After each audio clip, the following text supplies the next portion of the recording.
Oke, Assalamualaikum warahmatullahi wabarakatuh. Kali ini kita akan bicara tentang organizational environment.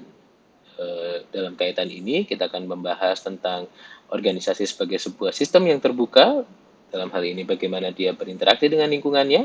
Lalu, kita bicara tentang apa saja lingkungan-lingkungan di sekitar organisasi ini dan perspektif atau framework yang bisa kita gunakan untuk menganalisa lingkungan organisasi. Dan pada bagian yang lain, saya akan bicara bagaimana organisasi mengelola lingkungannya.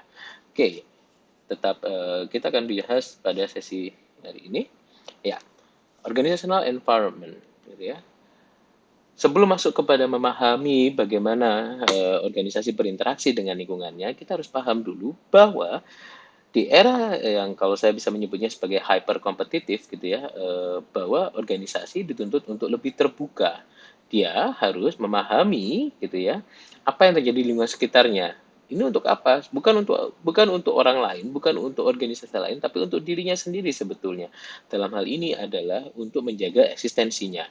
Ketika dia menutup diri dari lingkungan sekitarnya, justru dia akan semacam dia tidak bisa berinteraksi, beradaptasi dengan lingkungan dan pada akhirnya justru akan mengancam eksistensinya sendiri. Beberapa hal yang perlu diperhatikan ketika organisasi menganut sistem yang terbuka ini adalah satu, lingkungan eksternal organisasinya seperti apa, gitu ya. Dia harus paham betul apa yang menjadi lingkungan eksternalnya, gitu ya. Lalu berikutnya adalah bagaimana relasi antar organisasi dan bagaimana posisi organisasi dalam konteks organisasi lingkungan globalnya. Oke, dan kita beranjak ke organizational environment. Kalau menurut Gareth Jones dan Richard L. Duff, bahwa lingkungan organisasi adalah set of pressure and force surrounding an organization that have the potential to affect the way it operates and its ability to acquire scarce of resource. Dengan kata lain, bahwa yang dimaksud dengan lingkungan organisasi adalah pihak-pihak di luar organisasi gitu ya, yang ada di sekitar organisasi, di mana aktivitas dan kehadirannya itu akan memberikan pengaruh bagi organisasi. Pengaruh ini bisa juga pengaruh yang bersifat langsung maupun tidak langsung gitu ya. Dan pengaruhnya pun bisa jadi juga dalam konteks aktivitas sehari-harinya, in day to day activities gitu ya. Termasuk juga bagaimana bicara tentang ketersediaan sumber daya yang dibutuhkan oleh organisasi tersebut gitu. Oke, kalau kita melihat di sini gitu ya, bahwa apa yang dikatakan lingkungan organisasi itu apa aja sih? Kalau menurut Johnson ya, Johnson et al. Ini Johnson, Scholes dan dalam bukunya Fundamental of the Strategy gitu ya, dia menyebutnya ini ada organisasi, di lingkungan organisasi itu sendiri, lalu kompetitor dan pasarnya, lalu industri sektor, dan yang terakhir adalah macro environment. Kalau menurut Duff, gitu ya, dia hanya membaginya berdasarkan task environment sama general environment, gitu ya. Kalau yang general environment itu ya macro environment, kalau yang task environment itu both in the industry, competitor, and market, gitu ya. Saya secara sederhana memaknainya seperti ini gitu. Kalau yang dalam konteks yang micro environment atau industry competitor gitu ya, atau yang kalau menurut Duff tadi adalah task environment, itu adalah lingkungan di luar organisasi yang apa yang terjadi, apa yang dilakukan oleh lingkungan tersebut itu akan berdampak secara langsung in the day to day activity bagi organisasi tersebut gitu. Jadi apa yang terjadi pada industri tersebut, gitu ya, apa yang terjadi pada industri, pada kompetitor, pada market, itu secara langsung akan memberikan dampak pada organisasi tersebut. Gitu. Lalu ada macro environment. Nah, kalau yang macro environment ini lebih kepada lingkungan di luar organisasi yang, gitu ya, apa yang terjadi di lingkungan tersebut tidak berdampak secara langsung. Gitu. Artinya begini, perubahan yang terjadi dalam lingkungan makro tersebut sebetulnya tidak ditujukan untuk organisasi tersebut. Tapi gitu ya, secara tidak langsung itu akan memberikan dampak pada organisasi tersebut. Nah, kedua lingkungan ini harus dipahami oleh organisasi supaya dia bisa menentukan kira-kira apa ya langkahnya gitu ya gitu. Dalam konteks SWOT ini seringkali digunakan untuk melakukan analisis terkait dengan opportunity sama threats-nya gitu ya. Ada peluang-peluang apa dari kompetitor, dari market, dan sebagainya. Lalu ancaman-ancaman apa yang akan didapatkan, dan sebagainya. Oke, selanjutnya, kita akan menggunakan, nah kalau dalam konteks yang macro environment, yang sering kali dikenal adalah menggunakan kerangka PESTEL, gitu ya. Nah, PESTEL ini adalah kerangka dalam mengidentifikasi lingkungan eksternal makro, gitu. Setidaknya ada 6 kategori yang digunakan dalam melakukan analisis ini, yaitu PESTEL itu singkatan dari political, economy, social, environment atau sekarang juga seringkali dikenal dengan isu ecological, gitu ya, dan juga legal. Anda bisa melihat di sini, political, ekonomi, sosial, ecological, legal, itu tidak semuanya, apa yang terjadi semuanya, gitu. Pergantian seorang presiden, atau memanasnya kondisi politik di suatu negara, tingkat resesi, inflasi, dan sebagainya, itu secara tidak langsung akan berdampak pada organisasi. Tapi apa yang terjadi di situ bukan serta-merta hanya untuk kepentingan organisasi tersebut. Nah, analisis lingkungan ini sebetulnya tidak hanya dikaitkan hanya bicara tentang market issue saja, tapi juga yang non-market saja. Gitu. Nah, dalam hal ini adalah gitu ya, kita lihat political, gitu ya, government stability, taxation policy, foreign trade regulation, social welfare policy, itu kan sangat mempengaruhi jaring pengaman sosial, kondisi politik pada suatu negara. Pada di Indonesia contoh katakan di medio antara tahun 99, 98, 99 sampai 2000-an, sampai 2000 awal gitu ya, di mana kondisi pada waktu itu kondisi politik yang tidak menentu, pada titik tertentu itu akan membuat ketidakpastian dalam hal investasi yang pada akhirnya juga berdampak pada organisasi. Banyak organisasi yang menarik investasinya, ya pada akhirnya akan berdampak pada jalannya organisasi itu sendiri, gitu. Nah, selanjutnya juga ekonomi, gitu ya, resesi, gitu ya, seperti yang sekarang yang terjadi, bagaimana pemerintah sudah karena isu pandemi, gitu ya, maka itu akan berdampak pada resesi, maka berdampak juga pada investasi dan sebagainya. Ya, kita harus paham terhadap itu. Kalau ketika pemerintah sudah memberikan rambu-rambu bahwa kita akan menghadapi resesi, maka we have to brief, gitu kan? Apa yang harus kita lakukan? Strategi-strategi apa yang harus kita lakukan untuk tetap bertahan?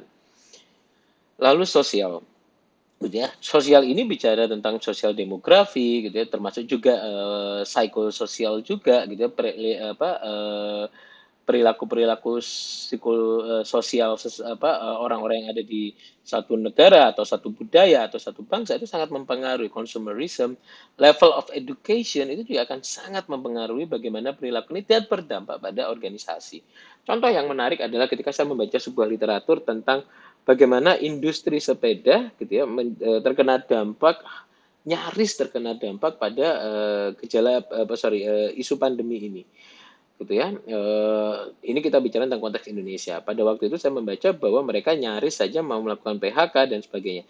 Tapi ternyata gitu ya, setelah banyak masyarakat yang dihadapkan pada situasi dia harus PSBB, dia harus stay di rumah dan sebagainya, tapi dia ingin sehat, lalu berubah perilakunya menjadi gaya hidup sehat dengan bersepeda dan sebagainya, gitu. Yang pada akhirnya berdampak pada permintaan sepeda menjadi meningkat, industrinya menjadi selamat, gitu. Ya, kita bisa mengatakan bahwa ini sebuah dampak yang tidak langsung, gitu. Gitu. Nah, ini bicara tentang social cultural, gitu ya. Lalu berikutnya adalah ecological, gitu. Isu-isu kes ke kesadaran lingkungan, gitu ya. Jadi kayak kita bicara tentang sampai sejauh mana industri ini berdampak pada pelestarian lingkungan, lalu juga terkait dengan apakah industri ini menghasilkan limbah, kesadaran akan lingkungan, penggunaan plastik dan sebagainya. Pada titik tertentu, kesadaran masyarakat terhadap pentingnya untuk menjaga lingkungan ini akhirnya berdampak juga pada organisasi. Lalu berikutnya adalah legal issues, undang-undang yang berlaku, gitu ya. Adanya undang-undang yang baru, gitu. Contoh di Indonesia akan menerapkan undang-undang cipta karya dan sebagainya, gitu ya.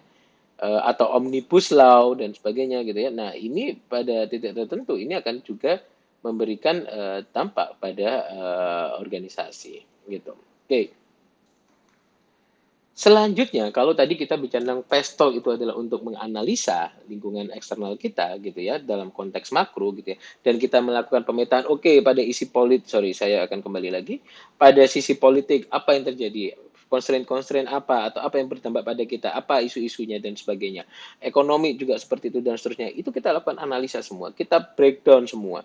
Ini berdampak apa dan sebagainya. Ini akan memberikan gambaran yang lebih utuh tentang kondisi lingkungan eksternal makro kita seperti apa, gitu. Oke.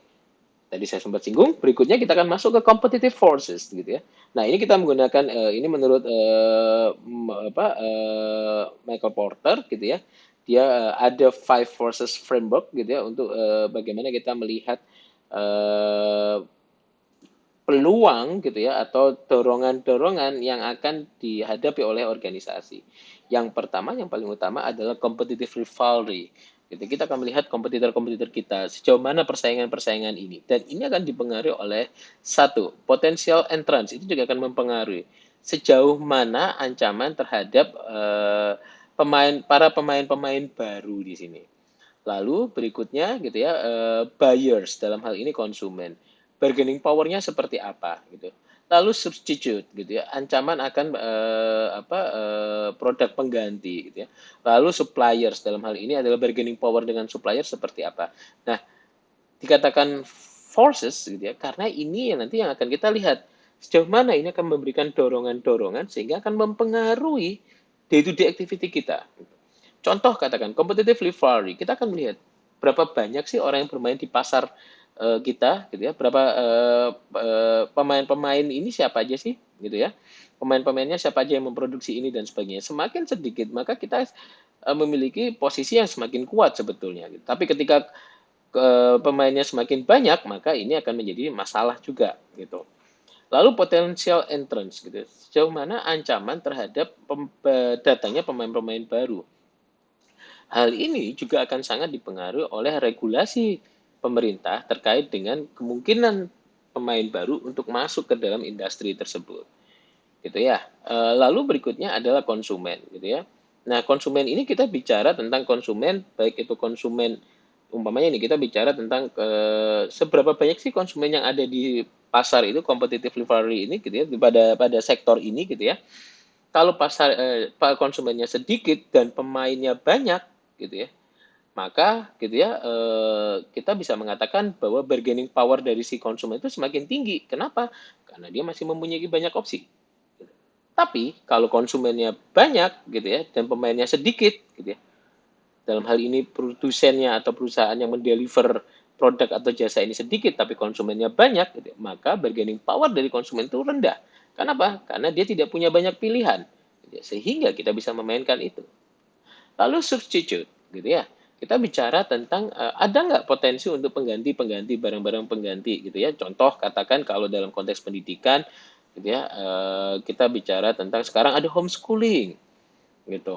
Ya, ada penggantinya, gitu. Nah, ini bisa menjadi sebuah ancaman bagi industri pendidikan, for example. Gitu ya. Lalu berikutnya adalah supplier bargaining power, gitu. Bagaimana organisasi juga melihat apakah memang supplier dari bahan baku yang kita butuhkan itu seberapa banyak gitu.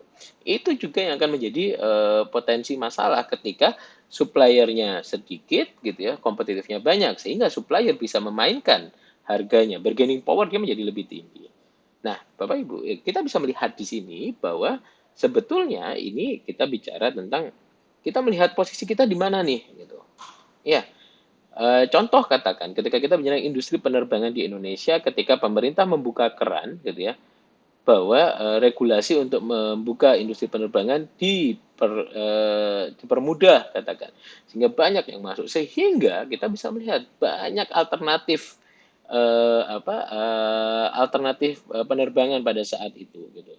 Tapi pada titik tertentu ini akan menjadi masalah ketika, gitu ya, ternyata cost yang harus dihasilkan juga besar, regulasinya juga banyak dan sebagainya.